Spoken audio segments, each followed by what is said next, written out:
नमस्कार, स्वागत आहे सर्वांचं एका छानशा व्हिडिओमध्ये.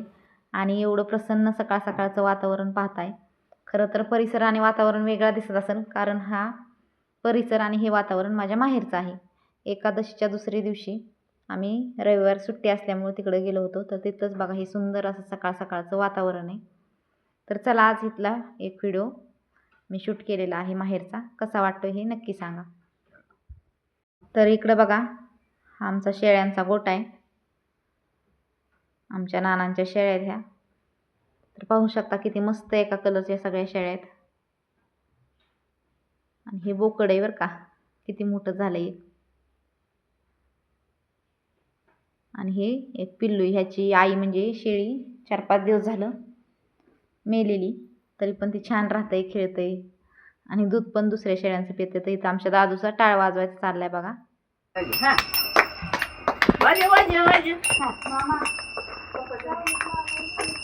अयो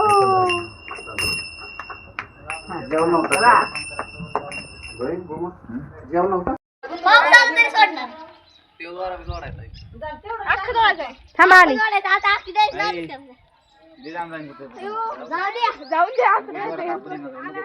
अजून दुसरी कुठे आहे?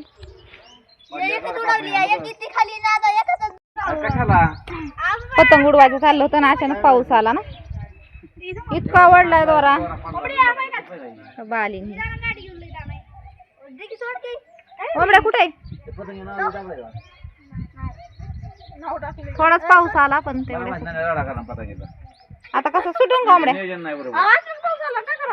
एक हात मोडलेला असून किती प्रयत्न चाललाय पतंगीसाठी बघा. ए थांबीच गुतली. सगळ्यांचे खेळ चाललेले आहेत आणि घरात चाललेला आईचा आणि वहिनीचा पुरणपोळीचा स्वयंपाक. कारण एकादशी सोडायला काहीतरी गोडच बनावं लागतं, त्यामुळे आज सगळं व्हेजच आहे. आणि पुरणपोळीचा सुंदर असा स्वयंपाक बनवलाय बघा. डाळ शिजून तयार आहे इथं पुरणाची, किती मऊ शिजवली बघा.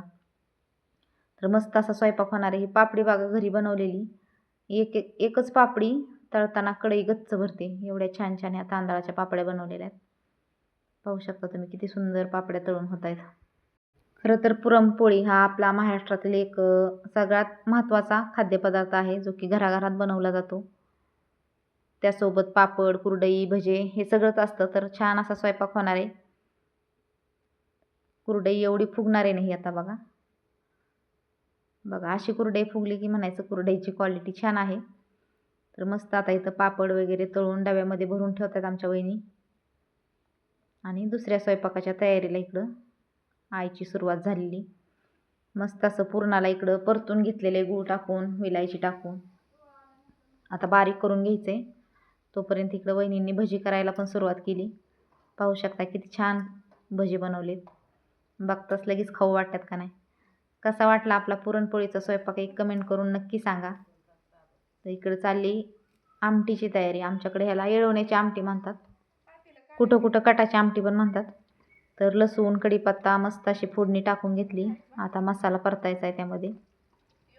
आमटीशिवाय पुरणपोळीच्या जेवणाला चव नाही. आमटी जेवढी छान होईल तेवढं पुरणपोळीचं जेवण चवदार होतं.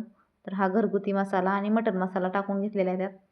नंतर हे कांदा, खोबरं, कोथिंबीर ह्याचं हिरवं वाटण करून त्यात टाकून घेतले. तर चालली आईची आमटी बनवायची तयारी, वहिनीची तिकडं भजी बनवायची. दोघी स्वयंपाक करतात, त्यामुळं आज आम्हाला मस्त आयतं पुरणपोळीचं ताट येणार आहे जेवायला. बघा पोळ्या, भात सगळं तयार झालेले. आमटी पण बघा किती छान तरीबाज बनलेली. तर या सगळे पुरणपोळी खायला आणि उपवास सोडायला आषाढी एकादशीचा. व्हिडिओ कसा वाटला नक्की सांगा. लाईक, शेअर, सबस्क्राईब करायला विसरू नका. एक लाईक पुरणपोळीच्या छान अशा सुंदर स्वयंपाकासाठी आणि एका माहेरच्या सुंदर अशा व्हिडिओसाठी. धन्यवाद.